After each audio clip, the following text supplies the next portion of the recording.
చేశారు. ఈ డైరెక్షన్కు మూలాలు రాజ్యాంగం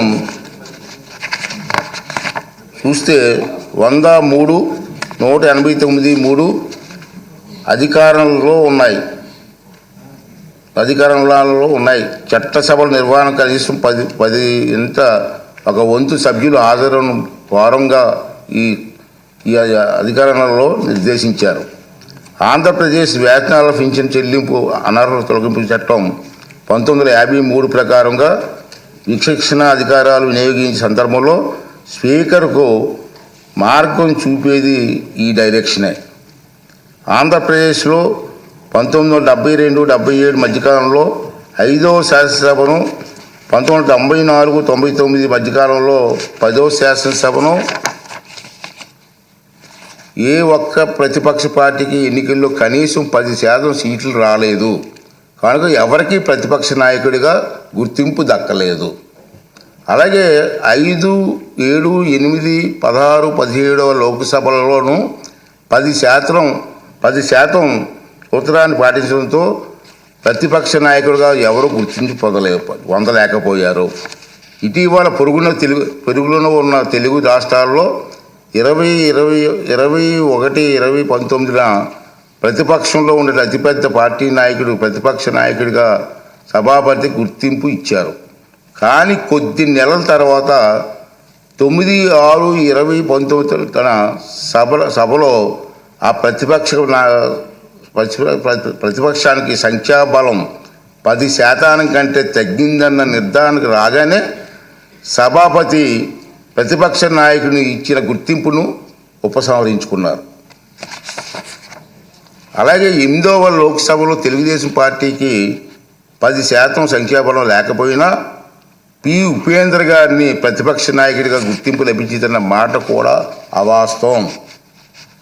మనం మాట్లాడుతున్నాం టీవీలో ఉపేంద్ర గారికి ఇచ్చారు కదా మీరని. అది వాస్తవం కాదు. నేను రికార్డ్ అంతా వెరిఫై చేయించాను. అది వాస్తవం కాదు. ఉపేంద్ర గారు ఆనాటి సభాపతి టీడీపీ గ్రూపు నాయకుడికి మాత్రమే నిర్ణయించారు. దాన్ని ఇతను ఇష్టం వచ్చినట్టుగా అవాస్తవాలు మాట్లాడే పరిస్థితికి వచ్చింది. ఈ వాస్తవాలను సాంప్రదాయాలను దృష్టిలో ఉంచుకుంటే 175 మంది సభ్యులున్న నేటి ఆంధ్రప్రదేశ్ శాసనసభ అతిపెద్ద ప్రతిపక్ష పార్టీకి కనీసం 18 మంది సభ్యులుంటే తప్ప ప్రతిపక్ష నాయకుడి హోదా రాదని అందరికీ అర్థమవుతుంది. ఈ నిబంధనలు సాంప్రదాయాలు ఉదాహరణలో జగన్మోహన్ రెడ్డికి తెలియదని చాలామంది అనుకుంటున్నారు. కానీ తప్పు. తెలుసు. ఎందుకంటే 2019 జూన్ 13న ముఖ్యమంత్రి హోదాలో ఆయన ఇదే సభలో ప్రసంగిస్తూ చెప్పిన మాటలు మనందరం గుర్తు చేసుకోవాల్సిన అవసరం ఉంది. చంద్రబాబు నాయుడు గారికి 23 మంది శాసనసభ్యులు ఉన్నారు. ఒక 5 కానీ రాజేస్తే ఆయనకు 18 మంది కూడా ఉండరేమో. ఈ హోదా 17 మంది ఉంటారు. అప్పుడు ఆయన ప్రతిపక్ష నాయకుడు స్టేటస్ కూడా ఉండదని చెప్పి ఇదే జగన్మోహన్ రెడ్డి గారు ఈ హౌస్లో మాట్లాడిన సంగతి మీ అందరికీ తెలుసు. మరి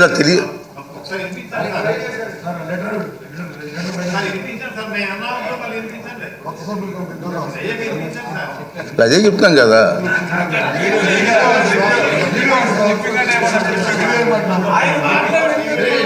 ఆయన మాటలు వినిపించాలా? అయితే మరి రికార్డు చేయాలి. మరి వినిపిద్దాం.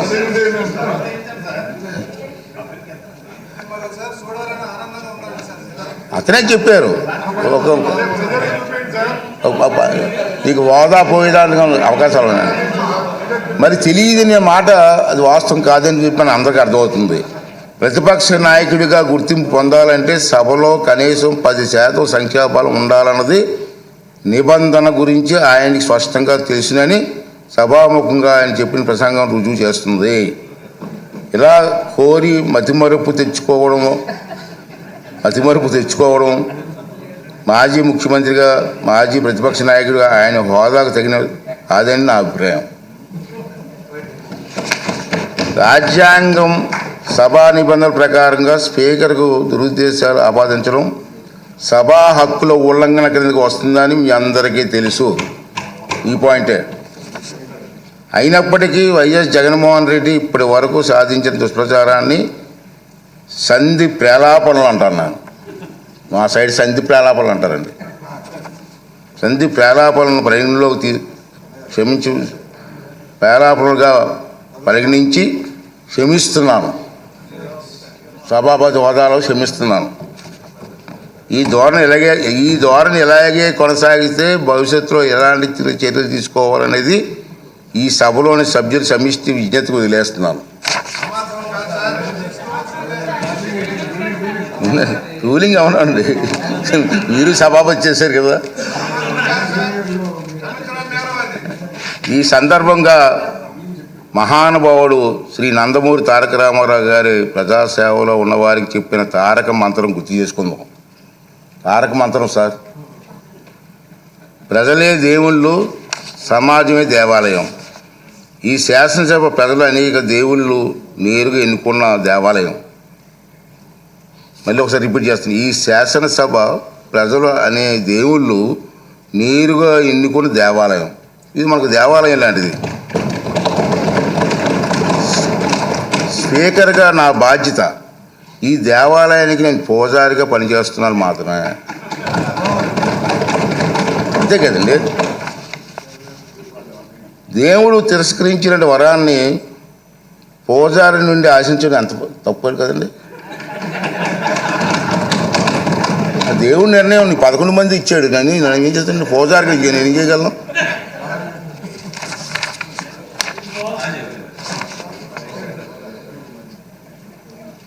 ఈ నియోజకవర్గాల్లో ప్రజలు ఈ సందర్భంగా వాళ్ళ సభ్యులు కూడా రావట్లేదు, మీరు చూస్తూనే ఉన్నారు. ఈ సందర్భంగా సభకు దూరంగా ఉంటున్న సభ్యులకి నా విజ్ఞప్తి ఏంటంటే, మీ నియోజకవర్గాల్లో ప్రజలు మీకు ఇచ్చిన గౌరవాన్ని, బాధ్యతను గుర్తు చేసుకోండి. మీకు సభకు దూరంగా ఉంటే మీ నియోజకవర్గాల సమస్యలు సభలో ఎవరు ప్రస్తావిస్తారు? వాటికి పరిష్కారాలు ఎలా సాధిస్తారు? ఈ బాధ్యతను గుర్తించి మిమ్మల్ని నమ్ముకున్న మీ ప్రజల గొంతు వినిపించడానికి సభకు హాజరు కావాలని, రాజ్యాంగం మీకు అప్పగించిన బాధ్యతను సమర్థవంతంగా నిర్వహించాలని విజ్ఞప్తి చేస్తున్నాను. నమస్కారం. ఈ రూలింగ్ తాలూకు ఇంగ్లీష్ కాపీని కూడా సభ రికార్డులో భాగంగా ఉంటుందని చెప్పి సందర్భం మనం చేస్తూ మీ అందరి దగ్గర సెలవు తీసుకున్నానండి. ఈ రూలింగ్ ఇవ్వాలనే ఉద్దేశంతో దీన్ని తెర వేయాలి. ఎక్కడో తెర వేయకపోతే పబ్లిక్ అందరికి తెలియాలా. అందుకే సామాన్యులకు అర్థమైన విధంగా చెప్పాలనే ఉద్దేశంతో నేను ఈ టైం తీసుకోవడం జరిగిందని చెప్పి మనం చేస్తూ